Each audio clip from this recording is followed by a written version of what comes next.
அந்த முருகப்பெருமானுக்கு ரொம்ப சிறப்பாக இப்போ நிகழ்காலங்களில் வெற்றிலை தீபம் அப்படின்னு சொல்லிட்டு ஒரு தீபம் வந்து எல்லாருமே நம்ம வந்து வச்சுட்டே வரோம். அதாவது பெருந்தும்பை வழிபாடு முறைகளை தான் வந்து சித்தர்கள் வந்து கொடுத்துருக்காங்க. இந்த பெருந்தும்பை தான் காலப்போக்கில் என்ன ஆயிடுச்சு அப்படின்னா வெற்றிலை வழிபாடாக வந்து மாறிடுச்சு. ஏன்னா பெருந்தும்பைகள் வந்து நிறைய இடங்கள்ல வந்து கிடைக்கிறதில்ல.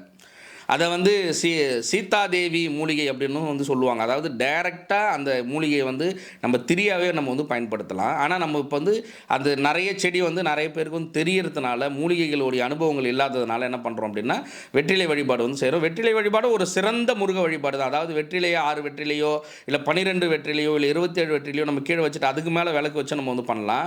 திரிய வந்து வெற்றிலையா நம்ம வந்து வெற்றிலை உள்ள வந்து சுருட்டி, அந்த வெற்றிலைய வந்து எரிச்சுட்டு, அந்த கரிய நம்ம மையாவும், அஞ்சனமாவும் நம்ம வந்து பயன்படுத்தலாம். இந்த மாரி நெறைய முறைகள் வந்து சித்தர்கள் வந்து குடுத்துருக்காங்க. மூலிகை பிரயோக முறைகள நம்ம வந்து மை பிரயோகமா நம்ம பயன்படுத்தும்போது, ரொம்ப சீக்கிரத்தில நமக்கு வந்து நம்ம என்ன வேண்டுதல் வைக்கிறோமோ, அது சீக்கிரமா நடக்கும்.